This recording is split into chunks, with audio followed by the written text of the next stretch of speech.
What's up, everybody? Welcome to House Divided. It's Orange Bloods Live on a Wednesday. I'm Jeff Ketchum. That is Chad Hastings. We're going to be with you for like an hour or so, talking Texas football. Jump into the Specs chat, chat it up, super chat it, give us money. We don't mind.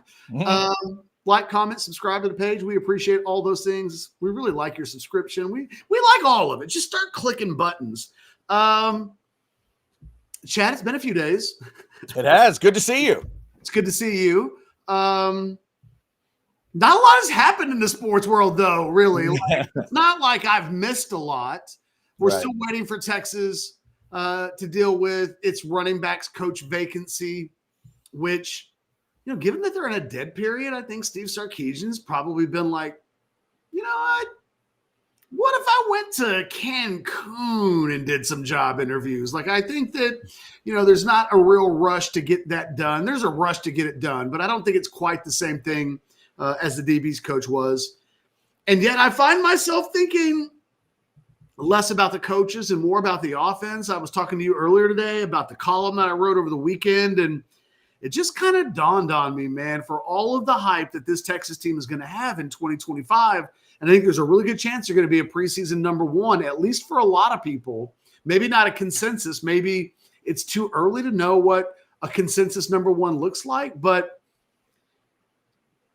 this Texas team, Chad, this past season and even going into next season, it's quite a contrast, I think, to what I thought we would see from a Steve Sarkisian team once it got to a point where it was like annual national championship contenders.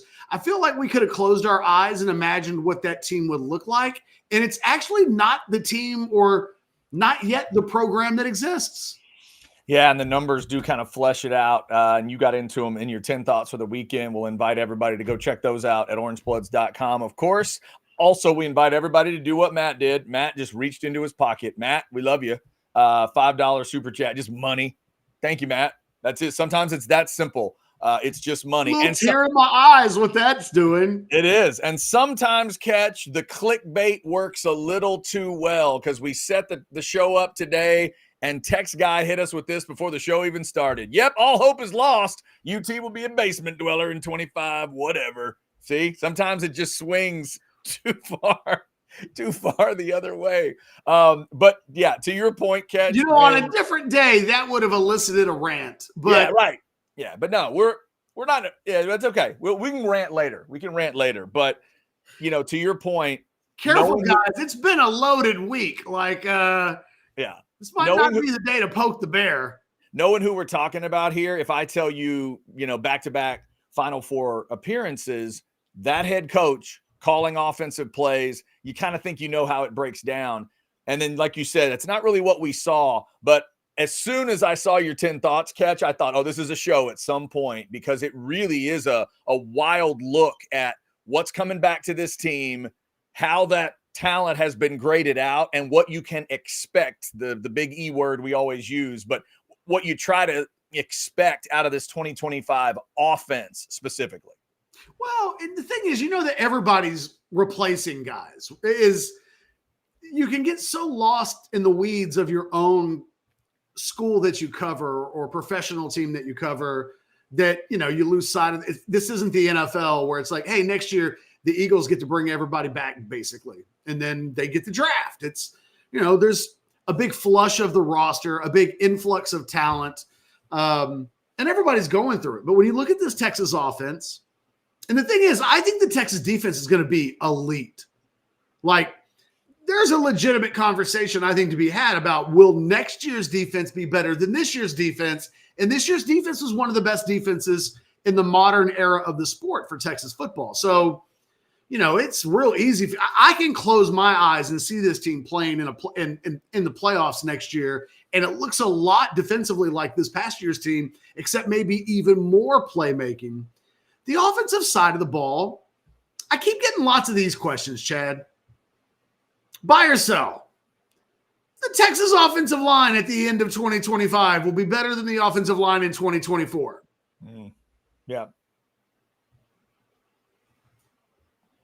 It's hard. It's hard to just gut buy that right now. That's a hard buy right now. And then I'm getting, well, the running backs. They're better on paper this year than they were last year, right? As well, no, because a couple of those guys are coming off of major injuries, and the guy that was the most explosive and had the highest yards per carry is off to the NFL.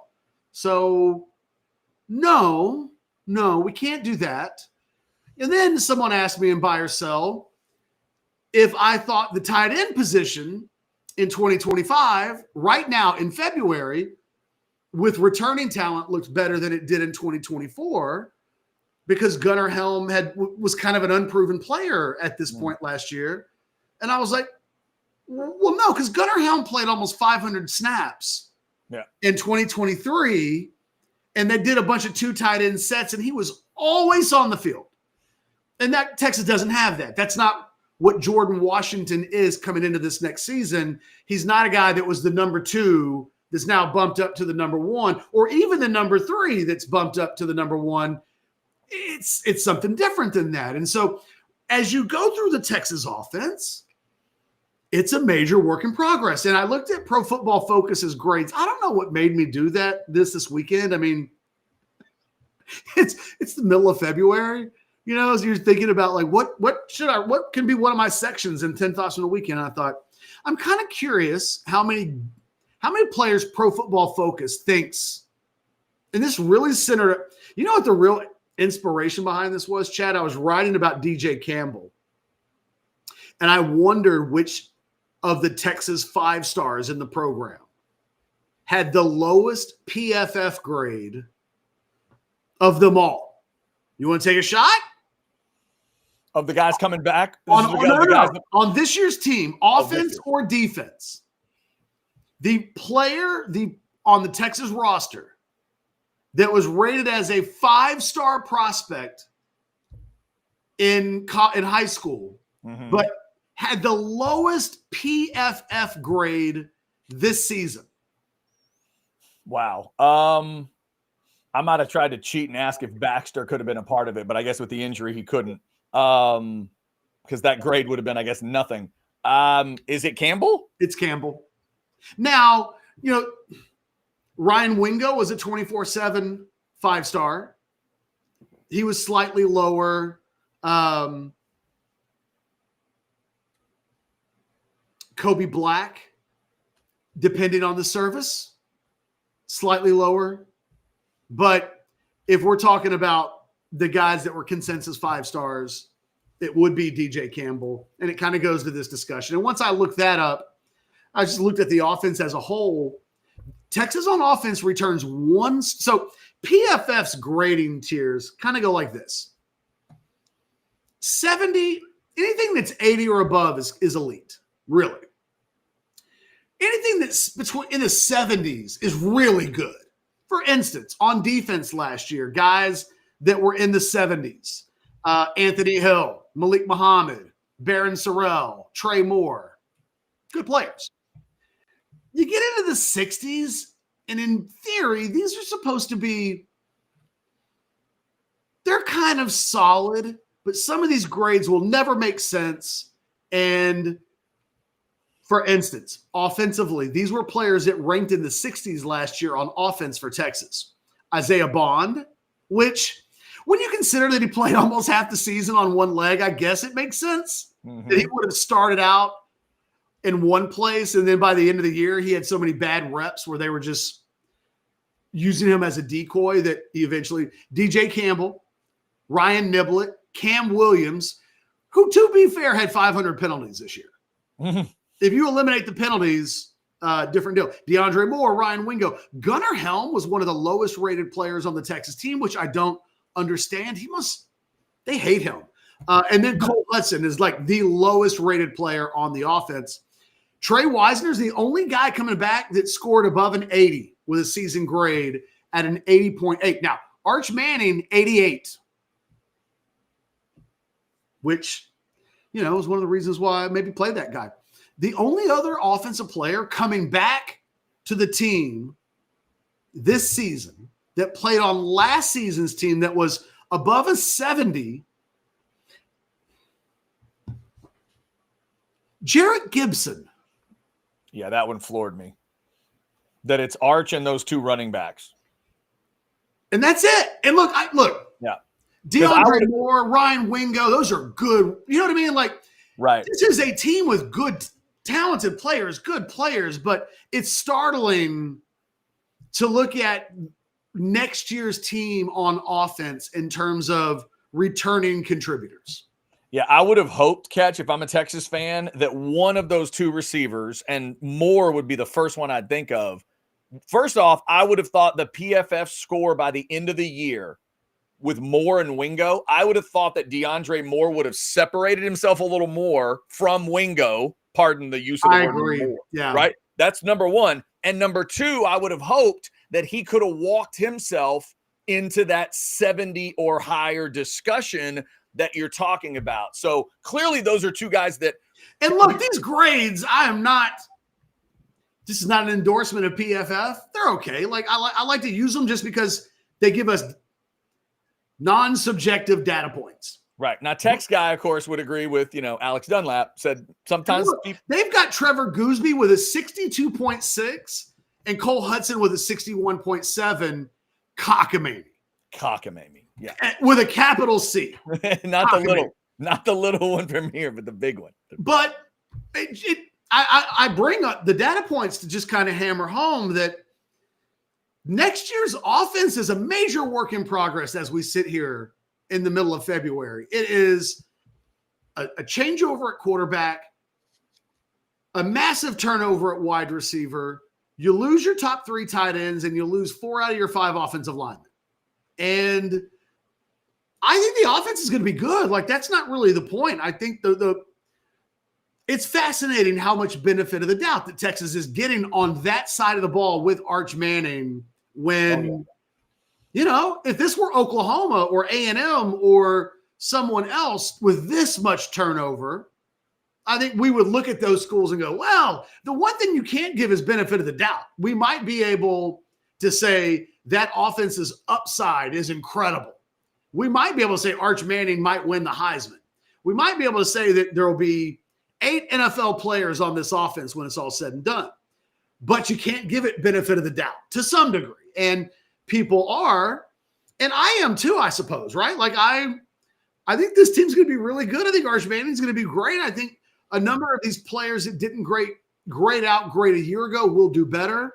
But man, Sarkisian's got one hell of a rebuild project. And I just think that Texas fans often kind of, because there's so much talent in the program, Chad, it's almost as if the talent rises to the top and let great players play. Like who cares how young they are? But last year's offense really was very experienced. And I think that it's a little bit underrated at this point to return your quarterback, return both running backs, get 3 receivers in the portal that at least had experience as number ones elsewhere. You return your 2 top tight ends. Boy, someone just sent me money. I like that. Did you hear that? I heard it. That's what that was. That was a money. I'm pretty sure that was a Venmo money ping. So, or somebody paid me I sold something on eBay. I don't know. But then even on offense, you returned all 5 starters. So it's just different. This offense might end up being better. We know that the bar isn't sky high, that last year's offense was kind of mid, if we're being completely honest. But boy, there was a lot of experience in that mid. And this offense probably does have more upside, certainly in the skill positions, certainly at quarterback. But they're going to have to learn it all on the fly. And it's going to be fascinating to watch. Yeah, there's no doubt. We're crawling up towards 300 folks in the Specs chat. Come on in. If you want to throw a super chat at us, we will get right to it. Also, shout out to Texas Card House, our presenting sponsor each and every day on House Divided. They want to remind you that Hijack Poker is out there. Hijackpoker.com. This is online poker for those of you in the great state of Texas. Hell, it is cold where I am today and probably where you are today and where Catch is today. Maybe it's not the day you want to get out to do anything, much less play poker, but but you can always play online poker. Hijackpoker.com. Put it on whatever device you want. You can deposit and cash out at any of those 6 Texas Card House locations. Thanks to Texas Card House for their great sponsorship of the show. Thanks to you for jumping in. We're talking Texas offense today. And again, looking at using those, the PFF grades for what to give us an idea, a sense of what's coming back on this team. And Catches, you were talking about, the 2 high profile positions outside of Arch that everybody's going to think about, running back and receiver. I look at, clearly Moore and Wingo. They're because if you're not going to have the portal guys, if that's not what this is going to be so far, how many big time wide receivers have come, do they have in the portal? None. So you're asking Moore and Wingo to take a step, but it dawned on me today.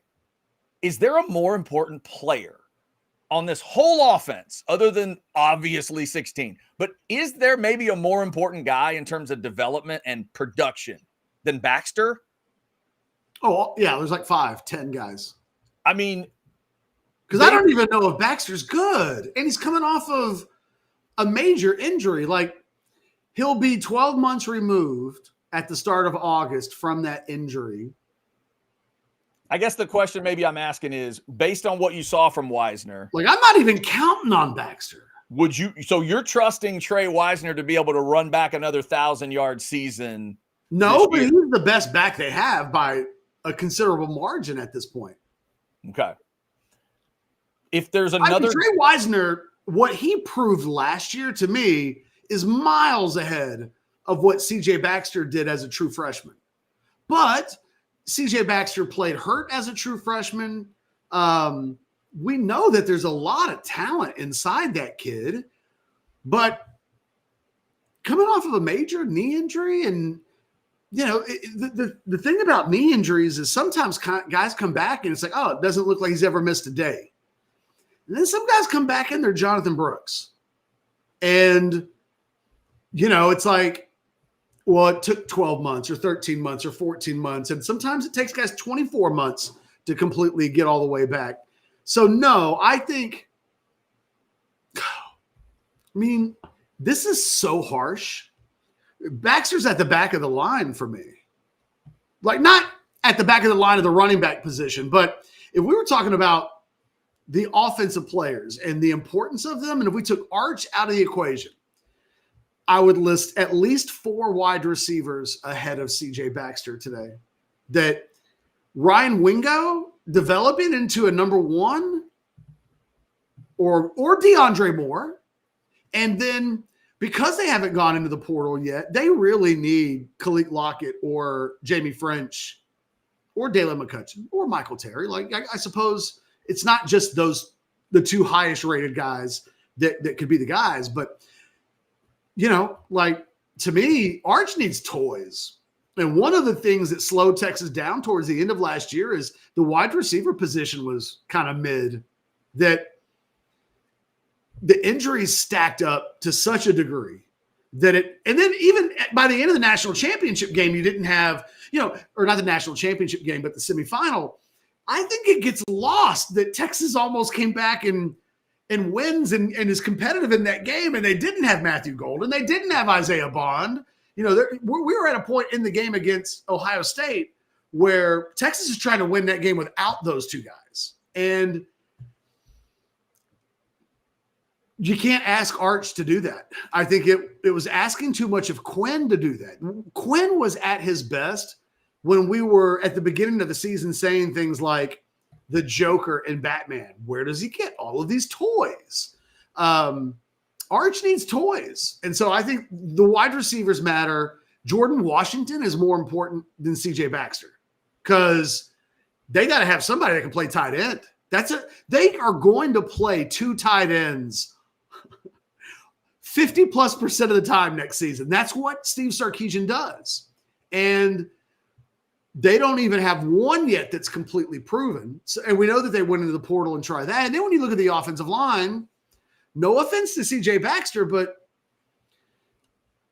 I would put Brandon Baker ahead of him. I would put every offensive lineman Because the one thing, if you're Texas, that you would say coming back is, what do we have that we can count on?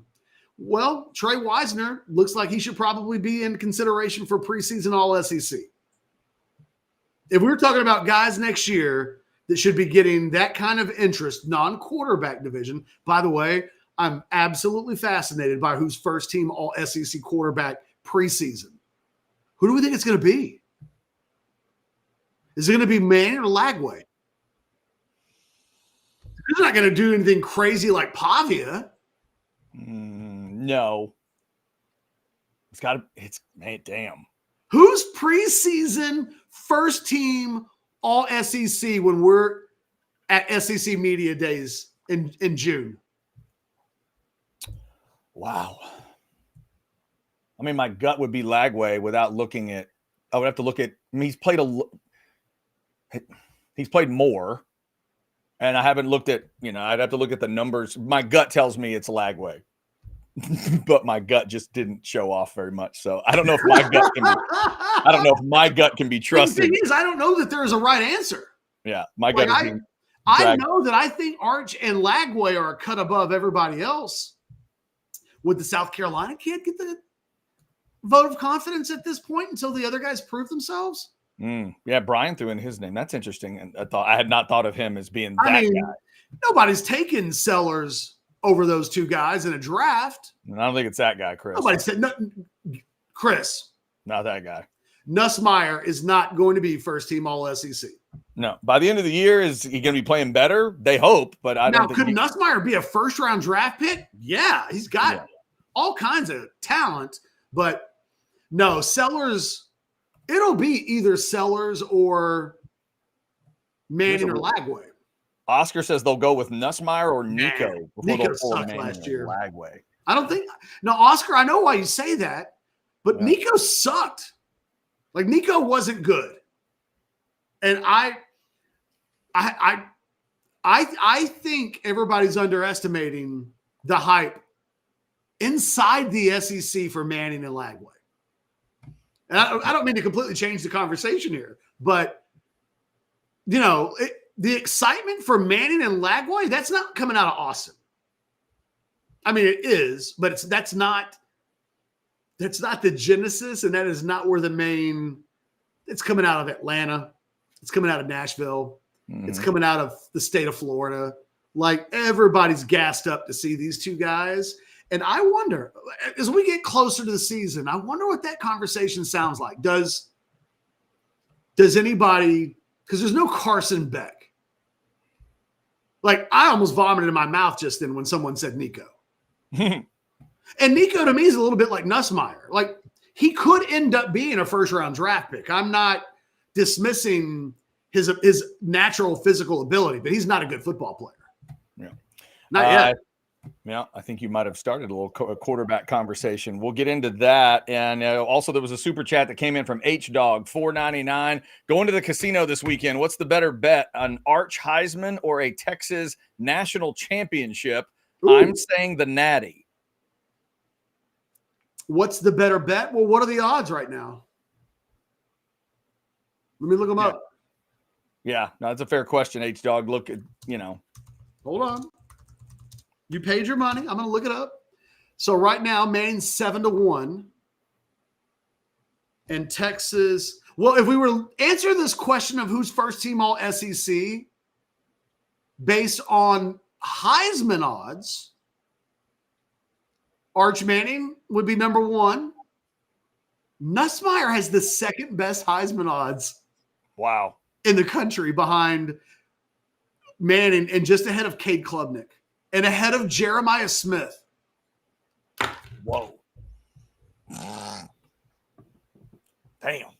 That's that's real trust in those LSU receivers is what that is. I mean, well, Drew Aller, who is worse than Nico, is plus 1,300 and Jeremiah Smith is plus 1,200. What am I missing that Jeremiah Smith is falling down the ladder of so anyway, Nico would be third and Norris would be fourth. All of those guys are 1, 2, 3, 4, 5, 6 in the top 7 of the Heisman odds. Damn. Now, if we were talking about national championship odds,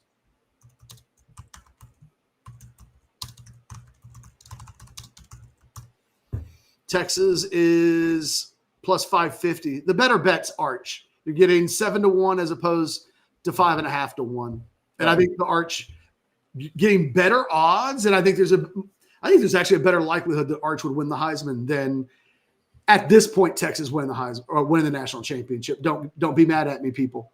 Yeah, that would be, I mean, that was my gut looking at it, because obviously one of those things can happen without the other one happening. It's like one doesn't have to lead you to the other. And we've seen plenty of situations where a Heisman winner is not necessarily, in the national title discussion, or, in maybe, winning the national title itself. So we've always talked about the Heisman should be a postseason award. And that's always been something that's been said after they've played like one more postseason games a lot of times. Right. But now they really should wait. Jeez. But I mean, in the NFL, they play all those playoff games, and those have nothing to do with MVP, right?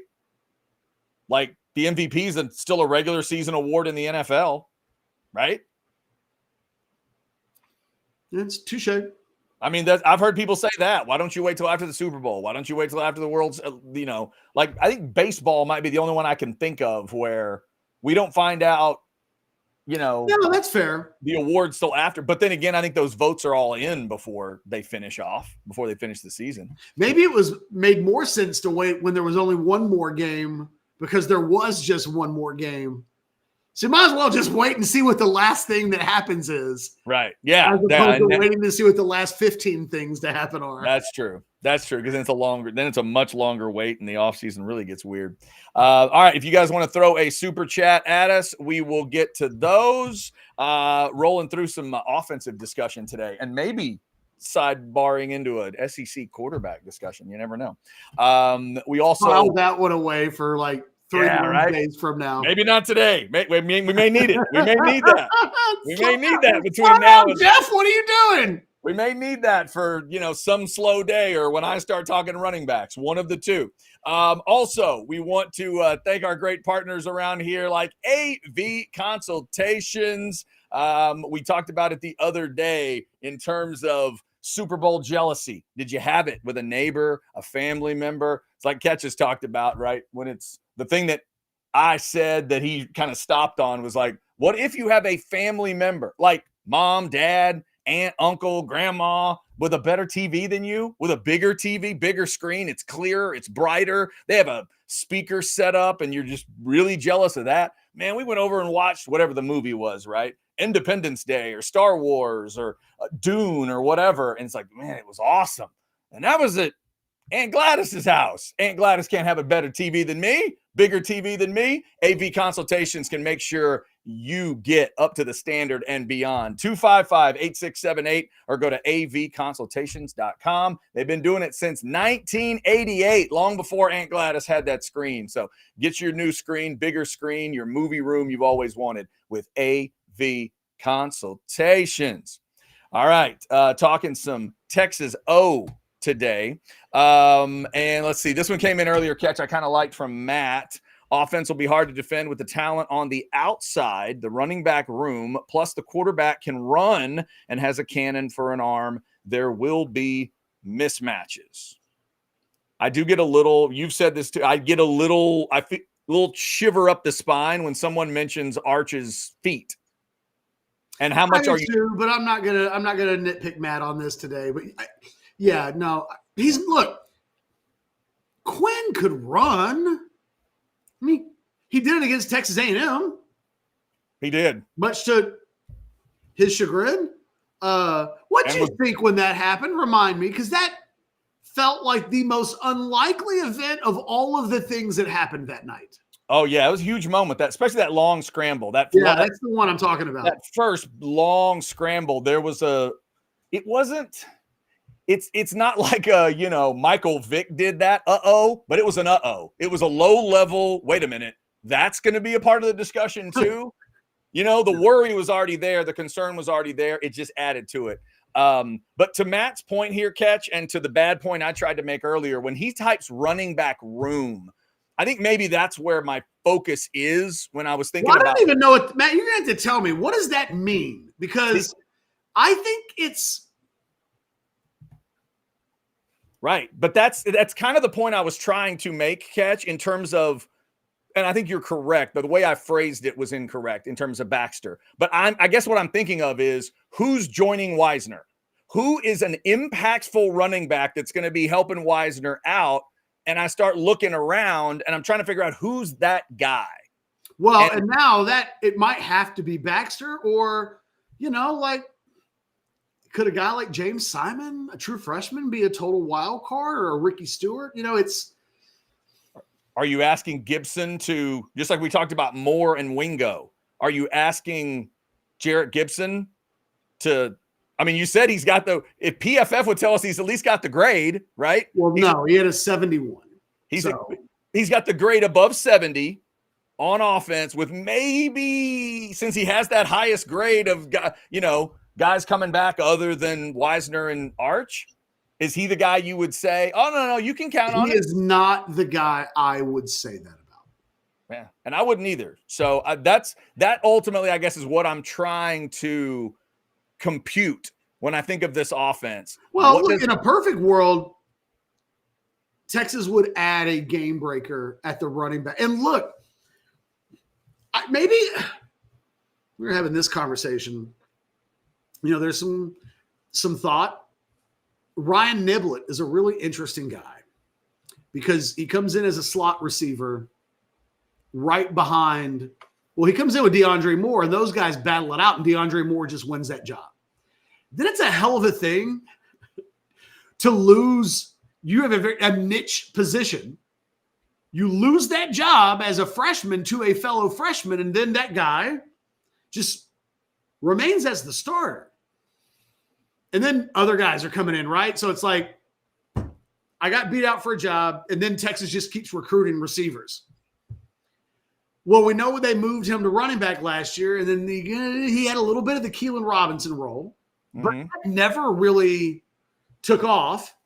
But coming back into this season, there's some thought that might be where he gives it a go, a more earnest 12-month commitment to the running back position to try to maybe be Keelan Robinson.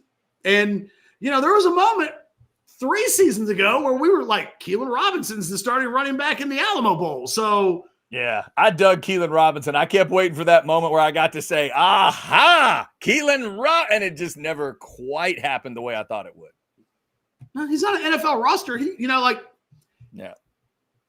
It is what it is. But I think that I think the portal will – I think this offense is going to be really good. And this isn't even remotely close to like a woe is the Texas offense discussion. Right. It's more of I think the most interesting part of this conversation, Chad, is that we're going into year 5 next year under Steve Sarkisian. And the defense is elite of elite. And the offense has not yet been once. Now, they were good. Like 2 years ago, that was a really good offense. And they've been, I want to say maybe even that second offense and maybe 2022. They've been borderline top 10. But that's not quite elite of the elite. Everybody thought this past season, although average 40 points a game, and be elite of elite. And they haven't done that. They haven't yet had a big-time quarterback. No offense, Quinn. They haven't yet produced the Steve Sarkisian offense that we thought. If I told you 4 years ago that Texas was going to play in the national semifinals in 23 and 24 and be a preseason, and they are the betting favorite to win the national championship in 25. I just looked. We would assume, Sark's got that offense cooking. It must look like Devontae Smith and Jalen Waddle and pick any of those Alabama Heisman quarterback. That's not what Texas is. Texas is elite of the elite on defense with an offensive-minded play calling head coach. And I have this theory that I've had about college football for almost 20 years, and it really kind of goes back to those Mike Leach offenses back in the day, where I've always felt like if you're elite on offense, it's hard to be elite on defense, or even great on defense, or even very good at defense, because how can you ever be great if the offense is kicking your ass all the time? You have to be good and really good in practice to be really good in games, right? So that means you have to be really good in practice. But if you're getting beat all the time, can you walk away from practice and say, we were really good except for those 7 touchdown passes we gave up, right? So if you think about the offense, think about the team from 2 years ago. Xavier Worthy can't be guarded. Adonai Mitchell couldn't be guarded. Jordan Whittington, we talk about that big three. Well, guess what? That Texas secondary couldn't guard them. They couldn't guard anybody. So maybe one of the problems that secondary had was that those guys ate them up so bad in practice that in the games, they just weren't carrying over, right, success to the games. Well, this season, the Texas defense was elite of elite. And on paper, this is – and the same thing in Ohio State.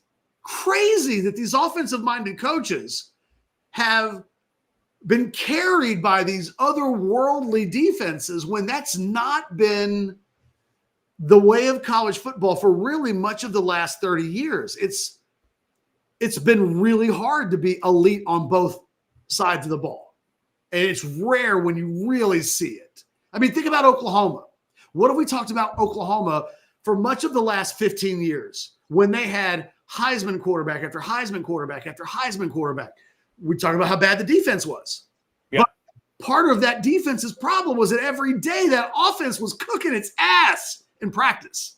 Right. And the last time Oklahoma won a national title in football, Catch, what was the final score of the championship game? It's like 13-2 or something like that. Yeah, I think it was like 10-2 over Florida State. So, I mean, because you're right, but and who was their head coach and what did he do? Right. Stoops, defensive guy. And I think the lessons that is being learned, again, an exciting thing, I think if you're a Texas fan, Catch, you have an offensive-minded coach that knows the truth about college football, that he learned from Saban and that he's watched from Kirby. The truth is, if you don't have a defense, you're spinning your wheels like Lincoln Riley. You are. You have to have. Or like Lincoln Riley, I was thinking USC, but Lincoln Riley at Oklahoma also applies. That exactly. If you could ever win a national championship with offense, Oklahoma would have done it. No, you're not winning a national title at 40 a game. You can't, you're not doing business that way. Well, we just got to score 40 every game. Oh, is that all you have to do? Like, Catch, we're Cowboy fans. Remember the Romo years where fans would tell you that? Man, we're going to score 40 every week. We don't need to play deep. Okay, sit down. Well, that's what Texas fans said last year when we would bring up the punter. Exactly. What did they say? Right. We're never going to punt. Not going to have to punt. Not going to have to worry about it. Yeah. And that's the, But the wild card is last season is a disaster if the defense isn't elite. You're right. Yeah. Because the offense ended up being, in the biggest games, they just didn't score 20 points very often, which is hard to win big games when you're not breaking 20 points. We're talking that close, obviously, to losing to Arizona State, and everything feels a lot different. A semifinal loss to Ohio State versus that loss that day to Arizona State. If that Texas defense had just been top 25 good, I don't know that Texas makes the playoffs. Like, they made the playoffs because their defense was historically dominant. Mm-hmm. And they made it despite their offense. All right, we got a $20 super chat I want to make sure we get before we get too far down the road. Oscar. What up, Oscar, with a 1999? Why are we so ready to say Arch will be miles better than what Nico just was? Same high school class. I don't think it's crazy to think he could struggle. Struggles as a first-year starter doesn't mean you suck. All right, well, Oscar, for $20, we'll approach this sentence by sentence. Y'all are ready to say Arch will be miles better than what Nico just was. Let's inspect what we're talking about, okay? Because I think this is really critical. When I condemn Nico, we're talking about a guy right now that in year one 135.5 rating, year 2, 145.3 rating.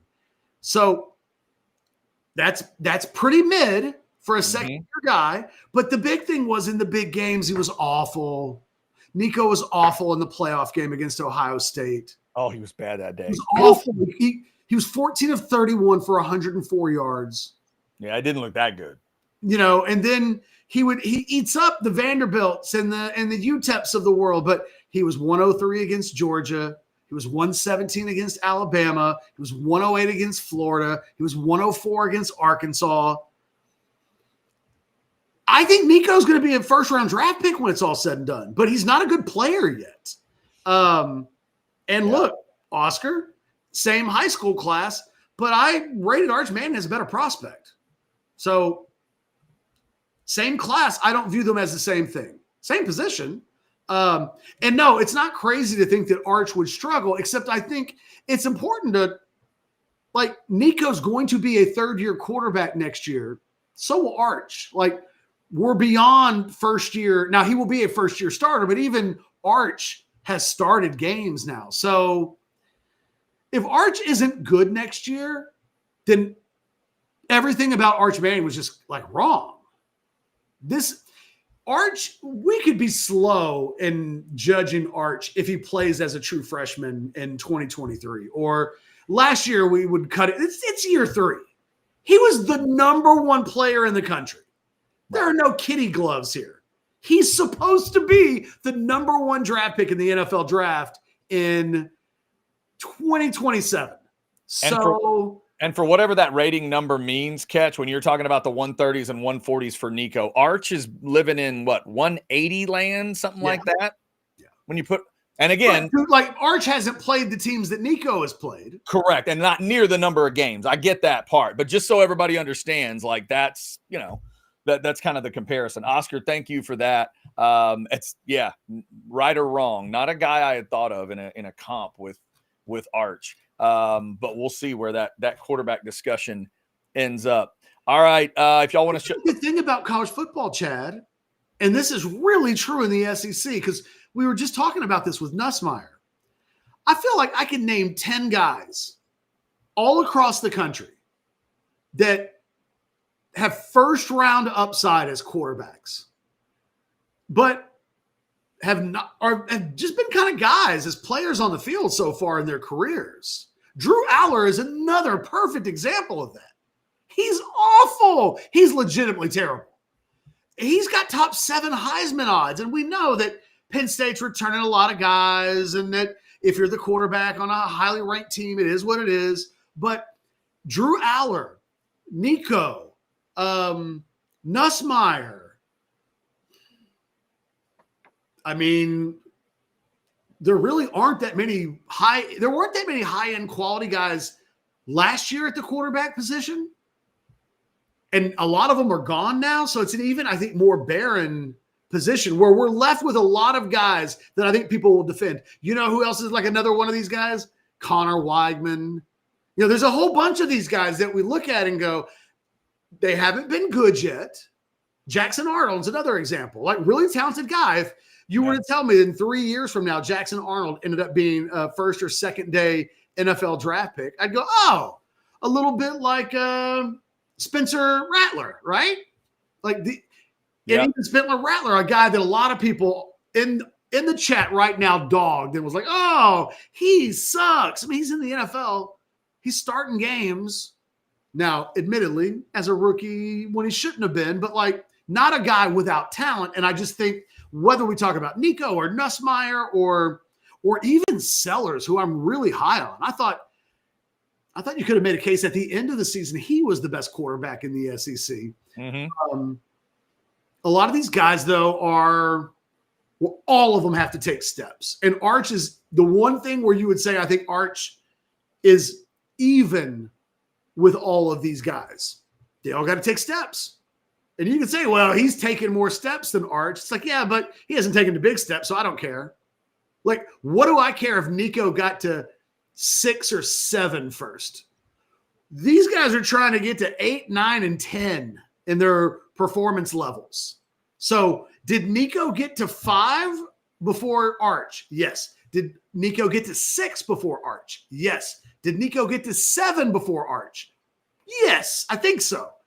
Is Nico going to get to 8, 9, or 10? I don't think that anything that we've seen on the field up until now gives us a definitive answer. So, Oscar, I can't tell you that you're wrong, but I don't think you can definitively say you're right either. Got a couple of chats we may hit here. If you want to super chat in, we will get those right to the top of the list. We got buy or sell coming up for you.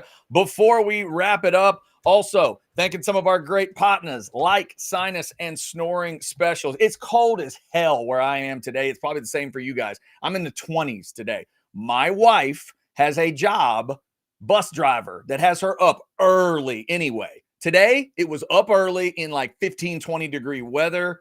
So you got to make sure you're resting good. And one of the things I have that I know that I'm glad about with her situation is that she went to Sinus and Snoring Specialists. She figured out what was going on with her sleep and snoring issues. She got it taken care of. So she knows she's going to be rested, getting up, driving those kids to and from school and getting them home safe and all that stuff. It's a tough job to be able to do. Got to get up early, especially on a cold day like today. But Sinus and Snoring Specialists can make sure that if you have one of those type of jobs, crazy hours, night shift, double shift, split shift, whatever it is, that you are rested and ready to roll. Call them up, 601-0303, or go to sinussnoringent.com. Sinus and Snoring Specialists, feel clear, rested, and healthy. We hope everybody is staying warm and safe today on a very cold day around the state of Texas. If y'all want to throw in a super chat, we will get to those. That would take the place of these chats, but I did like these chats. First off,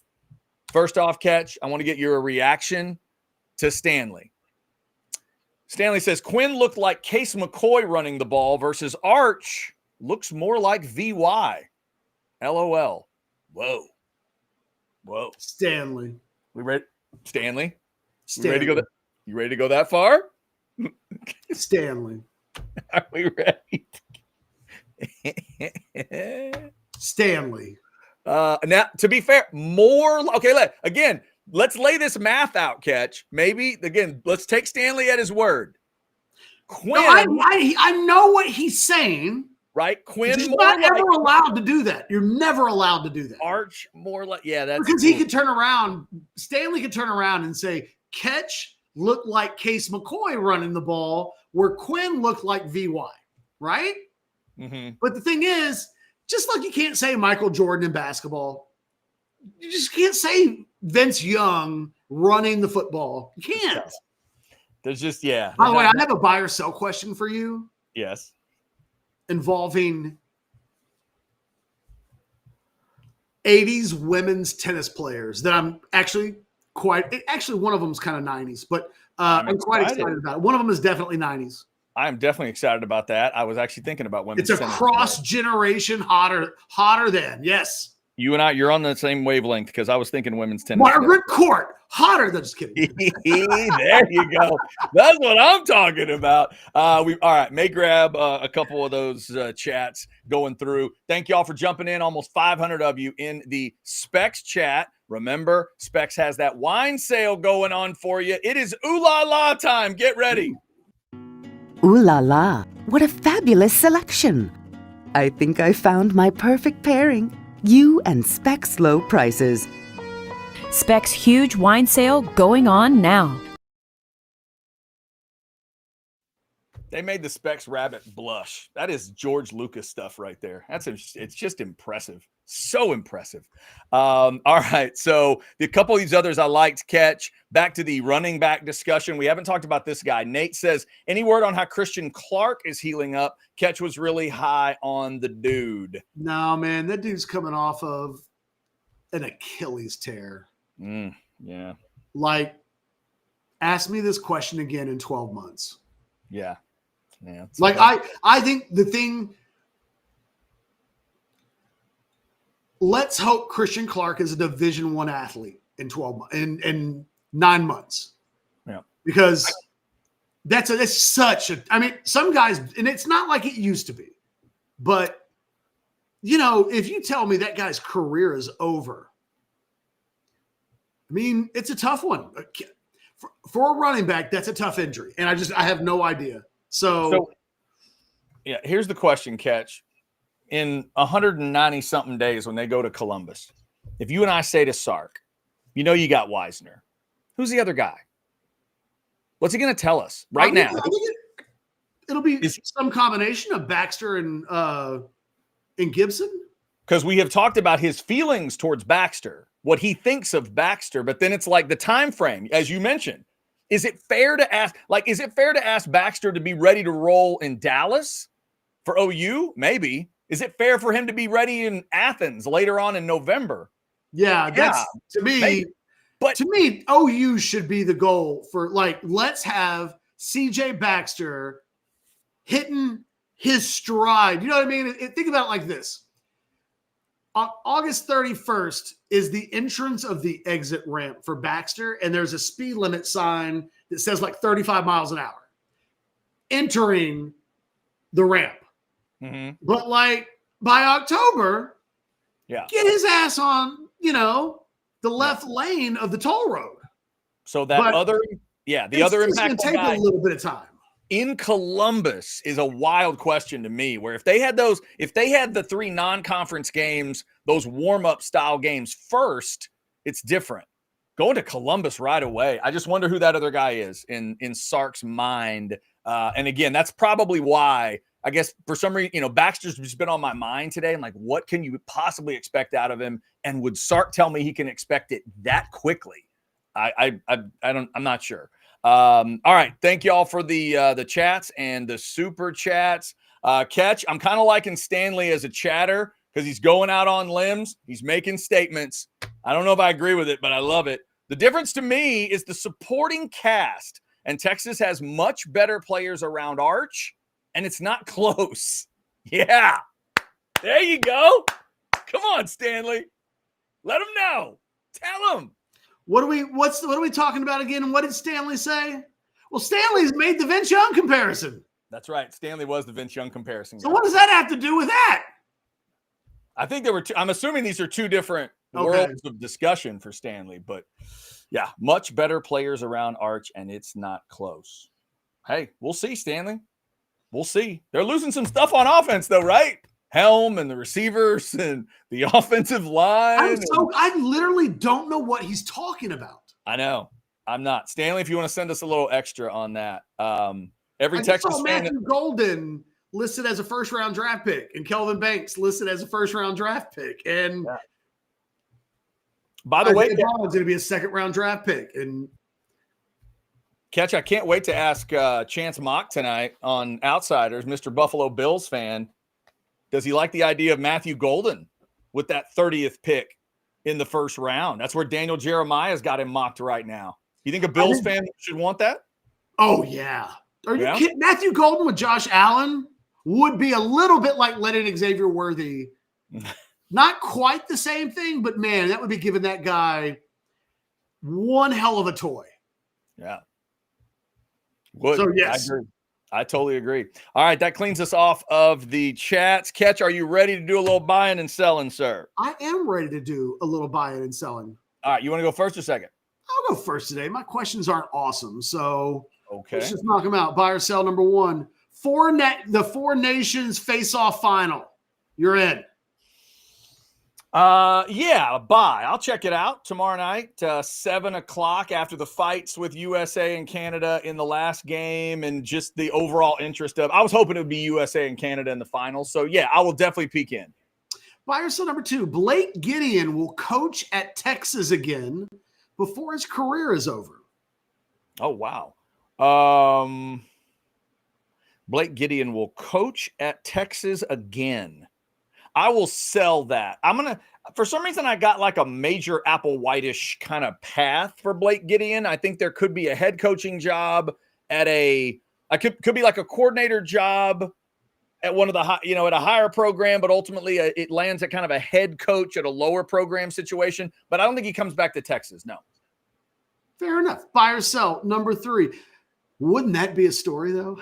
Oh, my God. That'd be incredible. Yeah, that would be a wild – I'm just trying to work as to what that would be. Like, comes back as DC at some point? I'll stay away from that right now.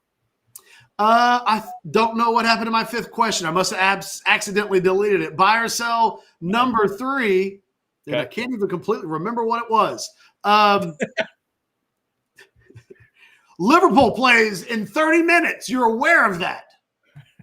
Sell. I was not aware. Not until you just said it. Feel like these things need to be shared. Okay. Buy or sell number 4. Rice Krispie Treat ice cream sandwich. Hell yeah. Give me 3. Wow. They're going to be, I saw a photo of like, these are going to be for sale in Walmarts. Interesting. Okay. So I am perfectly qualified to answer this since Rice Krispie Treats literally were just made in my house. My wife and daughter just made some. They were tasty. But I will sell this one. Would I take a taste? Yes. I don't need 3 though. I'm a little to combine those 2 ideas. I'm not guaranteed that's a winner. Do I like both? Yes. Those are 2 worlds. I don't know if they need to go together. So I'm gonna hold off. I'll take a bite, but I don't need 3 right now. Sounds like a lot. That's a lot. I was just trying to see like how much of a stoner natural you really were. Yeah, man. If you were like 3, give me 30. No. A You taste missed is your one calling, thing. Chad. No, I'm not fully buying the idea, so I have to sell the I gotta offer. say, the picture 3. on the box. It looks good. I'm assuming we're talking regular Rice Krispies and vanilla ice cream. Chocolate, strawberry, and vanilla options. Chocolate, strawberry, and vanilla options. Okay. So makes it 2 Rice Krispies treats with it's an ice cream sandwich. I got you. Yeah. I'll need a taste test before I commit to 3. And finally, and I don't know how you're going to answer this question. Okay. It's a professional tennis prime on prime hotter than. I do love that. And I tried to go like versus like. Okay. Chris Everett. Oh, Hotter than Martina Hingis.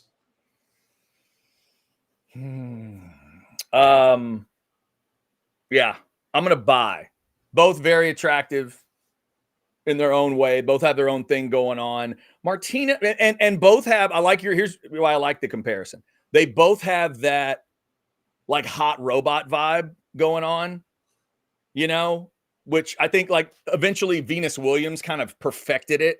Like be as hot of a killer female robot on a tennis court as you can. But Chrissy Everett was the original Ice Princess. And I mean that as a compliment because she was stone cold. I'll go with Chris Everett. I will buy the Chris Everett, that whole package. Martina, it's close. It's close. In fact, my former radio partner, Kevin Dunn, would be hating me right now. He was a huge Hingis guy. He would definitely sell it, but I'm going to buy it. I'm going Chris Everett. I would have gone Hingis as well. Really? But yeah. I felt like I got a good style on style there. Like they're in the same market. Yeah. And then the great thing about Chrissy's face was pretty in all situations. Yeah. But when you could get Chrissy to go from serious robot, I'm going to kill you face to I'm going to smile because I'm one of the best tennis players on earth face. Oh, it was magical. So I got to go with that. I'm not saying Hingis didn't have a good smile and she had a great serious face. Chrissy had both of them that were a little bit better for me. I'm just a little bit more, that's a little more my time frame and my my style. I'm gonna go Chris Everett. I understand. I felt like close enough. I did not know which direction you would go in. She was a badass. If I could have had Chris Everett's backhand, I would have won a lot more tennis matches than I actually did. All right, Catch, here we go. Let's start with some football. I'm going to recycle a couple that I gave the guys yesterday, but I did want your thoughts. Buy or sell number 1 in the killer road games, Ohio State, Florida, and Georgia. Texas will go 2-1 or better.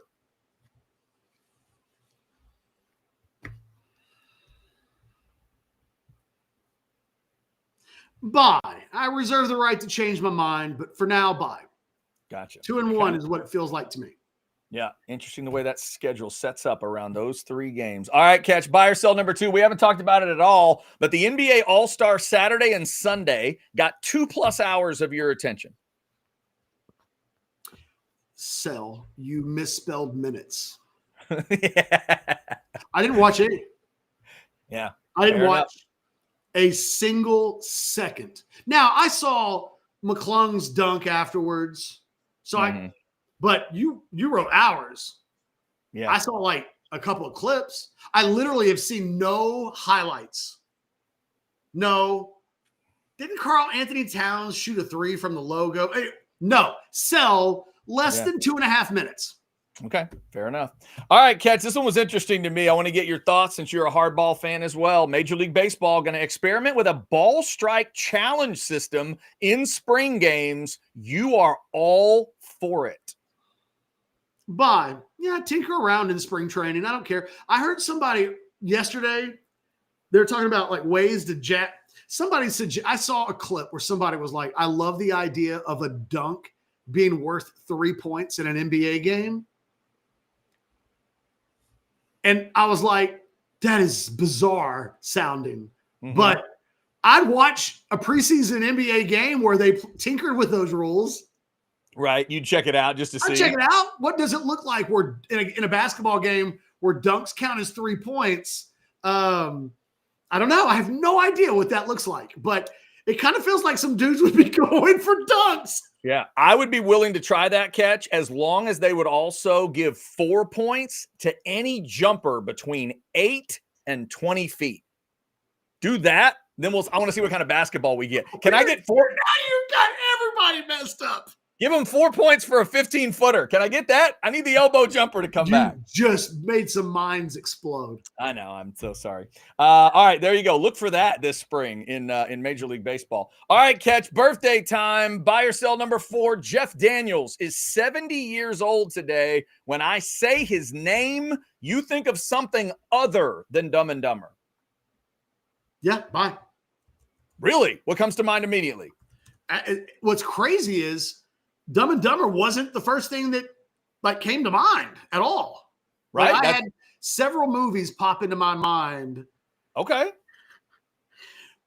I don't even like this movie, but I would be lying if I said the movie Tron wasn't a movie that I thought of when I think of Jeff Daniels, because I was a kid when that movie came out. Were you ever a Tron guy? I love Tron. Jeff Daniels is not in that movie. Yes, he is. Wasn't No. What am I thinking of? You talking about the guy that played Tron, Bruce Boxleitner, whatever that guy's name is? Jeff Daniels? Jeff Bridges was in Tron. Jeff Bridges was in Tron. What did you say? I said Jeff Daniels. Jeff Daniels. I wasn't listening to you, Chad. Fair enough. That explains. I heard you, but I did not listen to you.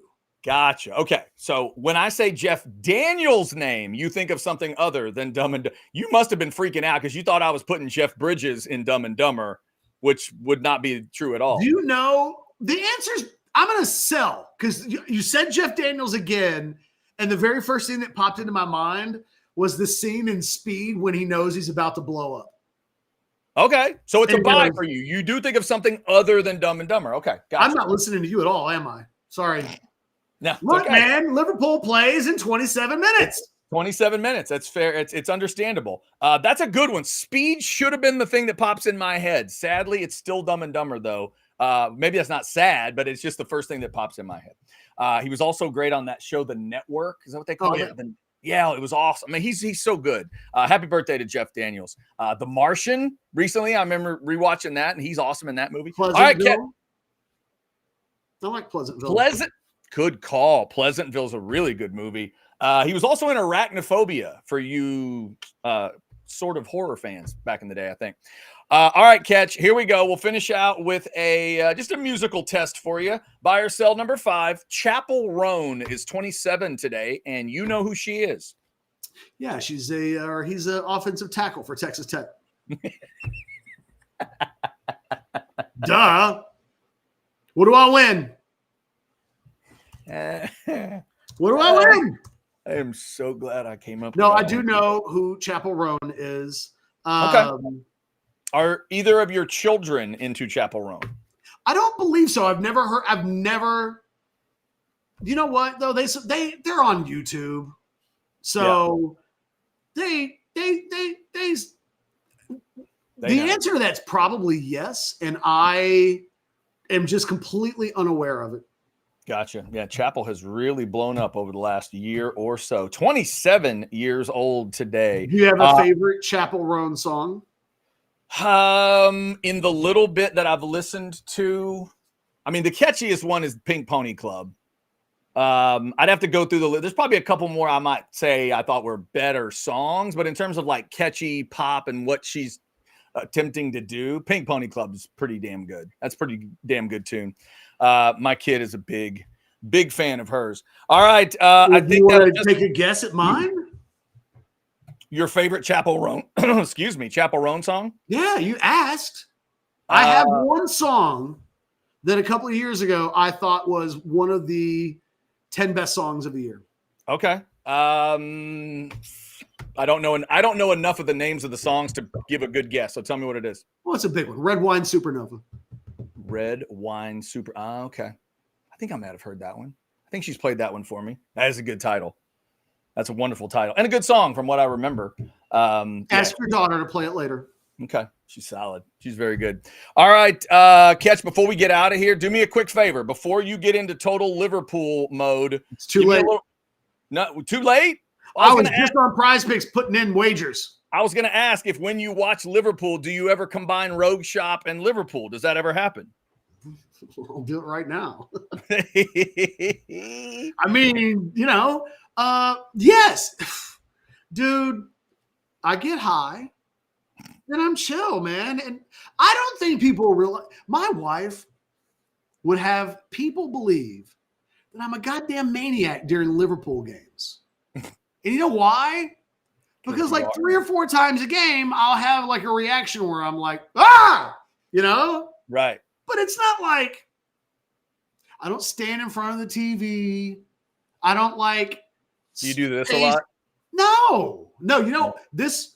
I have my new thing because this season I've been watching the games on my computer screen. Mm-hmm. It's just different. You asked. And by the way, I haven't gotten a puff yet, so let me do this here. I sit too many times this season. If I lean back in my chair, Liverpool gets lackadaisical and they'll give up something. No, and I realize I have to sit forward, elbows on desk. That's the key, elbows on desk? Because it means I'm locked in. I'm staring at the screen. If I get lazy and the elbows go off the desk.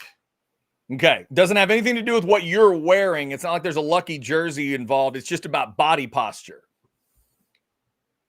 I didn't get a good hit off of that. I don't know if this is charged or not. And I'll get back to the Rogue in a second, but scan that QR code while we're talking about this. No, it does not. Rogue helps me out considerably. It keeps me even keeled. It makes sure that my anxiety levels stay low. There's a million reasons for the Rogue, but sporting events where you don't lose your mind, at the top of them. And I will say, if I don't have my Rogue Shop and it's a big game, I might drop an occasional C word. Oh, wow. Yeah, soccer has really affected you that way. It's the whole European thing. It's a normal word in other parts of the world, yeah. It's crazy how normal that world is in the UK. So maybe that could be the tagline. Rogue Shop. Less C words guaranteed. Less C bombs. I need to give it to my wife. There it is. It is. Shout out to Rogue Shop. All right. Before we close up, let's remind you, thank you for liking and subscribing and getting those notifications. If you didn't like the show on the way in, please like the show on the way out. We appreciate all that support. Football with Friends coming up this evening at 6. We got an Outsiders tonight at 8:30. Ooh. Including your favorite Longhorn basketball players. Not the best Longhorn basketball players in your opinion, just your favorites. Catch, give me a quick favorite Longhorn basketball player. You just love them to death. My favorite UT basketball player of all time is Reggie Freeman. Reggie. It's not even close. I loved Reggie Freeman. Reggie Freeman. I can still remember sitting courtside when they played Fresno State against Jerry Tarkanian in 97-ish, something like that. BJ Tyler would be up there. Roger Anderson would be up there. Travis Mays would be up there. Lance Blanks would be up there. Panama Myers would be up there. Panama with the single most memorable play in Texas basketball history, as far as I'm concerned. Yeah, and a great name. God, what a name that is. They've had some really cool names in Texas hoops history. I'll give them And then credit. Kevin Durant and like TJ Ford obviously would be up there. But if you're talking about my favorite Texas basketball player of all time, it's Reggie Freeman. And Reggie follows me on Twitter. Nice. And it is like one of my favorite things about life. That is fantastic. We'll get into that discussion tonight. Old Fashioned tomorrow at 9 a.m. All right, Catch is going to go watch Liverpool, whether you're doing that or you're just it's a big game, Chad. It's big game. We need 3 points. Big game. Need those 3 points. Ties are unacceptable. Catch will be up onto the desk with elbows planted on the desk. Good body 3 posture. points, baby. Critical. Body posture, critical for the Reds. They pay attention to what Catch is doing, and they play accordingly. Whether you're I don't make the rules, Chad. Whether you're I just abide by them. Whether you're watching that team or you're hiding in the bathroom because you think it helps your team, have a good day. We'll be back tomorrow. I'm not superstitious, but I'm probably a little bit stitious. I'm a little stitious. Y'all have a good Wednesday. We'll be back tomorrow at noon for a Thursday show. We are House Divided.